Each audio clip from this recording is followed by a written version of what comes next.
Kita adalah manusia yang memiliki harapan untuk dapat hidup dengan aman tanpa ada perlakuan buruk yang mengganggu kehidupan. Akan tetapi, di negara kita, yaitu negara Indonesia, masih terdapat problematika perundungan yang tentu melanggar hak asasi manusia. Hal tersebut diketahui setelah membaca di berbagai literatur yang ada di internet. Selain itu, untuk dapat memberitahu lebih luas mengenai kasus perundungan yang dialami oleh masyarakat Indonesia, kami telah melakukan survei online yang kami sebarkan melalui media sosial. Survei tersebut diisi oleh warga negara Indonesia dengan rentang usia 15 hingga 35 tahun. Kami garis bawahi bahwa survei tersebut diisi secara sukarela tanpa ada keterpaksaan. Isi dari survei tersebut adalah pernah atau tidaknya mengalami perundungan, serta jenis-jenis perundungan apa yang pernah didapatkan dengan memberikan 4 pilihan jenis perundungan. Pertama, perundungan secara verbal. Kedua, perundungan secara fisik. Ketiga, perundungan relasional atau pengucilan. Keempat, cyberbullying atau perundungan dunia maya dengan media elektronik. Sehingga satu orang dapat mengisi beberapa jenis perundungan yang pernah didapatkan. Dari survei online tersebut, kami mendapatkan 60 responden yang masing-masing memiliki jawaban yang berbeda. 88,3% atau 53 orang mengaku bahwa pernah mengalami perundungan dalam hidupnya. Sedangkan 11,7% lainnya atau 7 orang mengaku tidak pernah mendapatkan perundungan.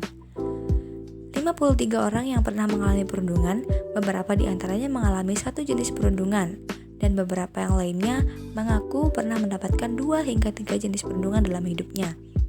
Dapat diketahui dari hasil survei bahwa 23 orang pernah mengalami perundungan secara verbal, yaitu dihina dan juga diremehkan. Satu orang lainnya mengalami perundungan secara fisik, di mana fisiknya dirugikan dengan cara dipukul atau ditendang. 9 orang lainnya pernah mengalami perundungan secara relasional atau dikucilkan oleh orang sekitarnya tanpa sebab. 3 orang lainnya mengalami perundungan secara cyberbullying atau perundungan dunia maya. Beberapa yang lainnya mengalami 2 jenis perundungan sekaligus. Yang pertama, perundungan secara verbal dan fisik sebanyak 3 orang. Kedua, perundungan secara verbal dan relasional sebanyak 9 orang. Ketiga, perundungan secara verbal dan cyberbullying atau perundungan dunia maya sebanyak 1 orang. Selain itu juga terdapat beberapa orang yang mengalami 3 jenis perundungan sekaligus, yaitu perundungan secara fisik, verbal, dan relasional sebanyak 4 orang. Dari hasil survei tersebut dapat diketahui bahwa perundungan yang paling banyak terjadi di masyarakat Indonesia adalah perundungan jenis verbal.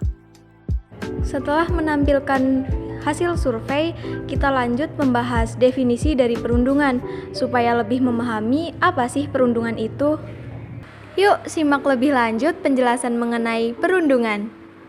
Nah, ada nih definisi perundungan menurut Always, yakni tindakan intimidasi yang dilakukan secara berulang-ulang oleh pihak yang lebih kuat terhadap pihak yang lebih lemah, dilakukan secara sengaja dan bertujuan untuk melukai korbannya secara fisik maupun emosional. Ada lagi nih menurut Sejiwa, yaitu tindakan penggunaan kekuasaan untuk menyakiti seseorang atau sekelompok orang, baik secara verbal, fisik, maupun psikologis, sehingga korbannya merasa tertekan, trauma, dan tak berdaya. Nah, kurang lebih hampir sama mengenai definisi perundungan dari kedua tokoh tadi. Dapat ditarik kesimpulan bahwa perundungan atau bullying adalah suatu tindakan pelanggaran hak asasi manusia yang dilakukan secara terus-menerus untuk mengintimidasi seseorang dalam menjalani kehidupannya, sehingga terjadi suatu perasaan tidak nyaman dan memberikan rasa kepuasan tersendiri bagi pelaku perundungan tersebut. Perlu diketahui loh, ternyata banyak sekali jenis-jenis perundungan. Apa saja ya jenis dari perundungan itu? Seperti apa sih jenis-jenis perundungan itu? Menurut Coloroso, perundungan bisa dilakukan secara fisik, verbal, dan relasional.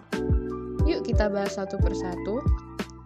Yang pertama, perundungan fisik, yaitu intimidasi yang dilakukan untuk mengontrol korban dengan kekuatan yang dimiliki oleh pelaku.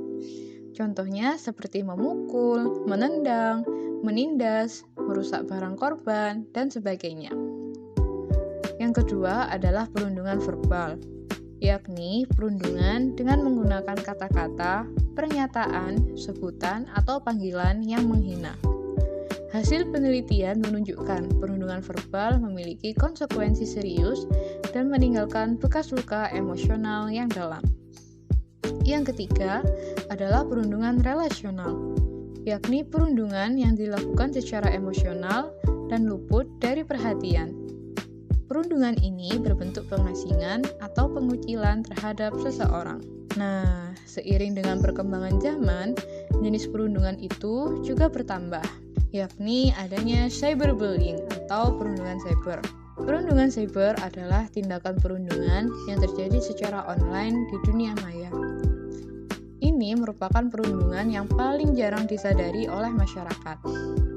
Pelaku melakukan perundungan dengan cara melecehkan, mengancam, mempermalukan, menargetkan korban melalui media online. Itulah jenis-jenis perundungan. Ada perundungan fisik, perundungan verbal, perundungan relasional, dan yang terbaru, perundungan siber. Apa saja pelanggaran hukum yang dilanggar oleh pelaku perundungan?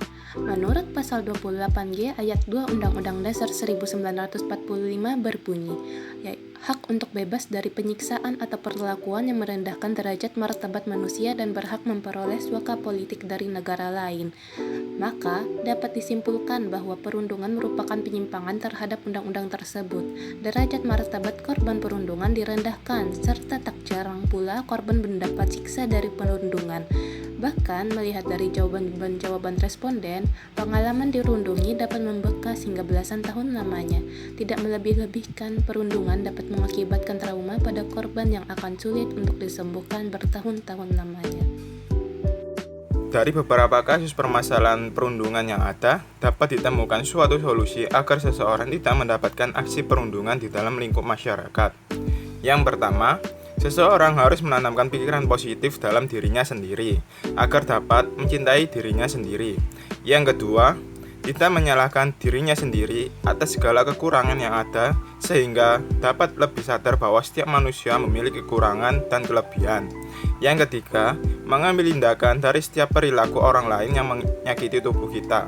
Yang keempat, bercerita dengan orang terdekat, baik teman maupun orang tua, mengenai perundungan yang telah dihadapi untuk meningkatkan semangat hidup dan motivasi hidup.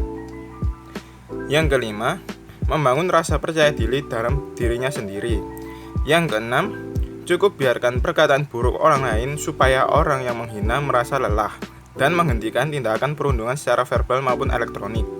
Yang ketujuh, melatih diri sendiri untuk bela diri agar dapat melindungi dirinya sendiri ketika mendapat ancaman fisik. Nah, setelah memahami definisi jenis-jenis perundungan, contoh beberapa kasus, sekaligus analisis kasus, dan solusi terkait penanganan masalah perundungan, yang harapannya video kami yang menarik ini dapat mengedukasi seluruh masyarakat agar lebih serius dalam penanganan masalah perundungan ini. Dan juga setelah menyebarkan survei online, kita dapat mengetahui bahwa jenis perundungan yang marak terjadi pada masyarakat adalah perundungan verbal. Tujuan video kami juga adalah menginformasikan bahwa aksi perundungan yang dilakukan oleh individu maupun kelompok masih terjadi di negara Indonesia di kalangan masyarakat. Aksi yang sangat merugikan ini harus dapat dicegah untuk tetap mempertahankan hak yang dimiliki manusia di dalam hidupnya. Dengan mempertahankan hak manusia, akan terciptanya suatu negara yang aman dan sejahtera bagi rakyat yang hidup di dalamnya. Sekian dari kami, sampai jumpa di lain waktu.